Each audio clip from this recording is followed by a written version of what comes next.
What workouts can you do to start getting faster on your runs? My name is Nick Lawrence, two-time Ironman, and today this is a topic I'm going to cover. Luckily, I'm covering this topic because it relates to what I'm doing today for my training, which is a speed session on the track.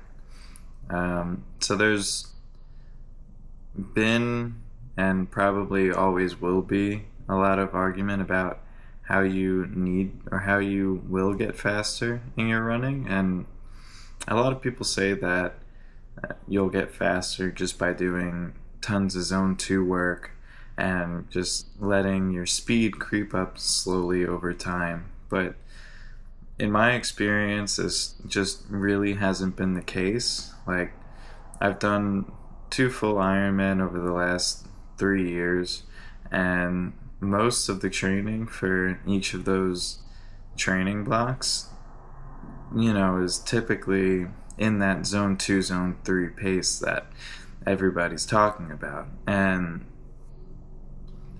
the truth and the reality is, I'm just not that fast.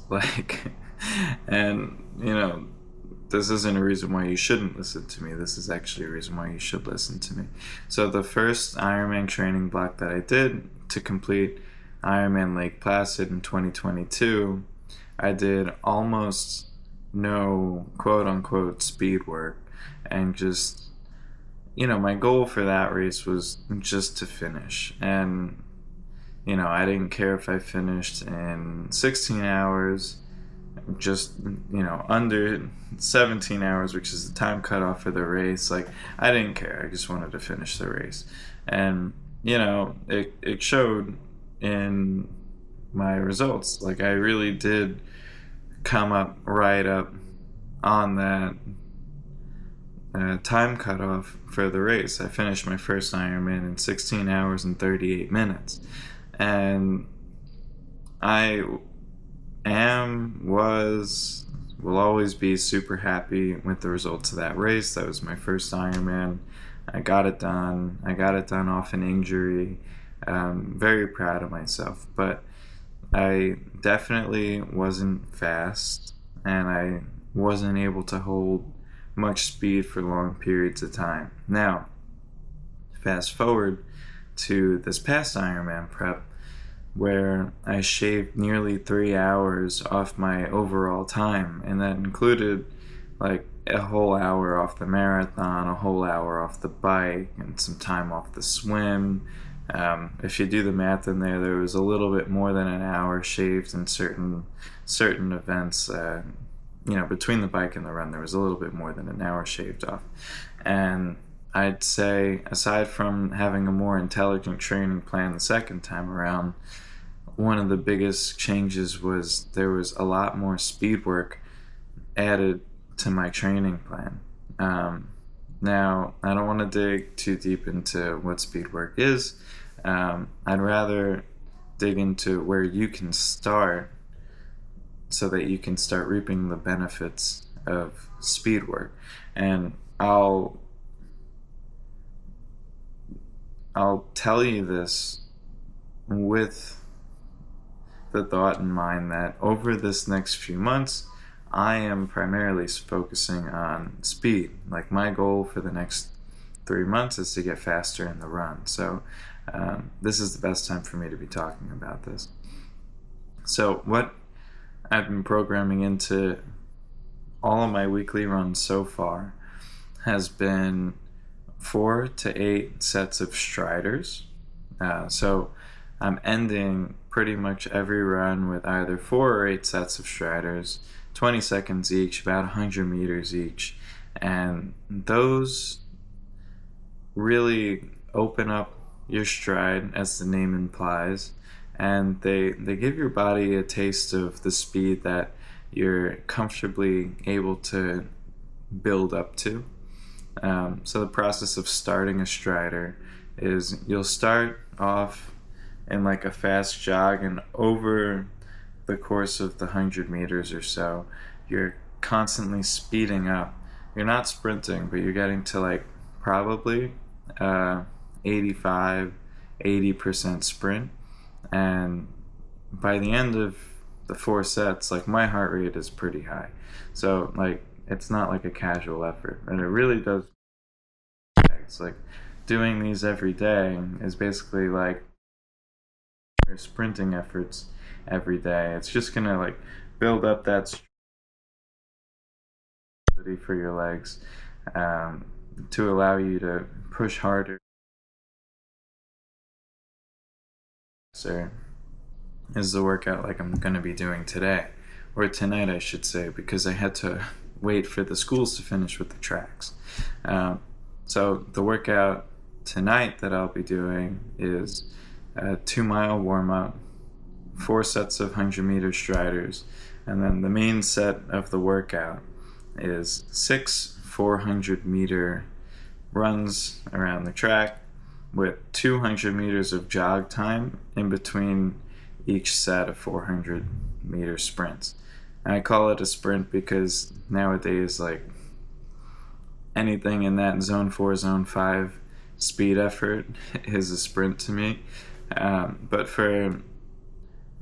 to pull a more practical metric for you, the speed that I'll be approaching these 400 meters at is about 92 seconds a lap, or 92 seconds a 400 meter.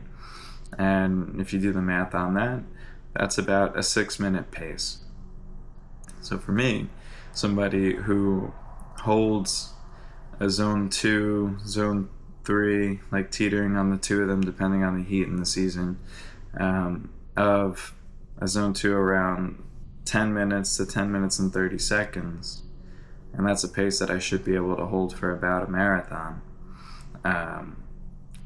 These will be significantly faster than that. And when you think of speed work, I want you to start thinking of any sessions that are designed, whether or not they're threshold or VO2 max type sessions, but they're designed above the speed that you'll be performing in on, say, like a race day. And that's speed work. So speed work can also be if you're out on a 10-mile run and you insert single mile intervals at your zone 3 pace. That's also technically speed work. And you're working on different things for different types of speed work that you're doing. If you're trying to get faster, you do need to mix in both of those types of speed work into your training. But to really raise the bar of what your body's capable of in terms of speed, the days like today are what really matter most. So how often should you do these speed work sessions? I'm sure that's the next logical question going through some of your brains. And my answer to that is it's better to start slow. No pun intended, since we're trying to get faster. It's better to start slow than start fast, like by starting with too many days. Even now, after all that I've done and how long I've been training and running, I will do pretty much one speed workout a week, like one dedicated speed workout, specifically a track workout.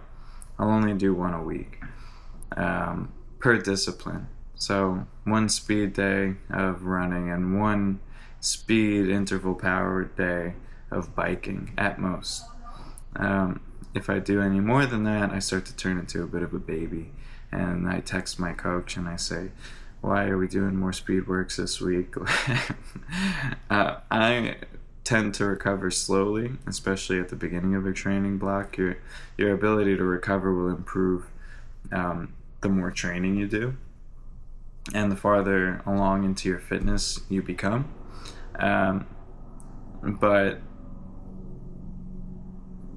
it's much better to say, if you've never done speed work before, maybe do it a session every other week, and really listen to your body. So if you're gonna do it, pick a single day that you'll do, and say speed work is always on Tuesdays, and now I'm doing my speed work Tuesday.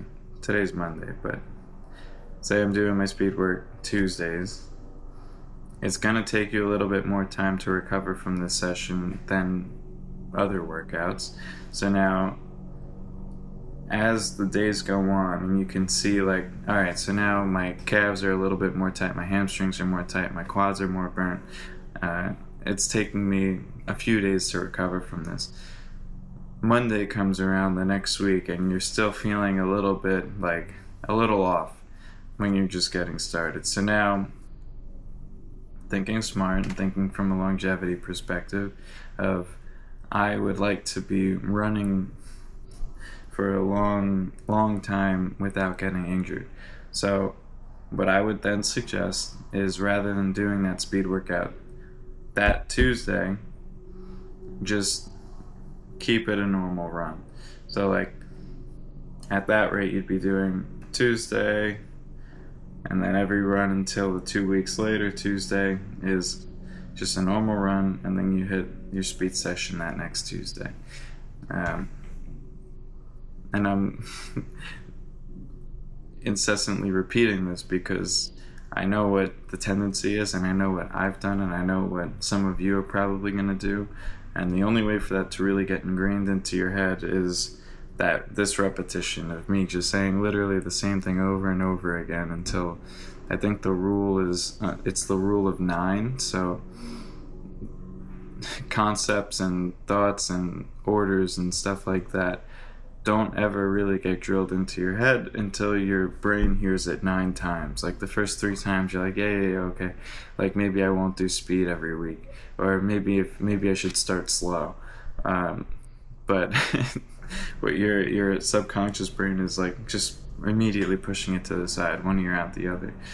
By the time you're annoyed with me saying it, it probably takes another 2 to 3 times for you to then have it inside your brain, so that when you are planning your training, you'll think, okay, well, Nick said that if I'm just getting started with speed work, I should really only do it once every other week until my body starts to really build into this, and then once I'm acclimated, I could do this every week on the same day every week. And when you become a little bit more advanced in your training, or you're trying to build speed and endurance, then you'll be managing a long day a week, a speed day a week, and then all your maintenance runs. And depending on however many runs in the week you do, you'll always have the one long run, the one speed run, and then all the extras will basically be maintenance efforts. But too much information for one video probably. I have to get out there and get this workout done, and it's getting late. I'd rather have done it earlier, but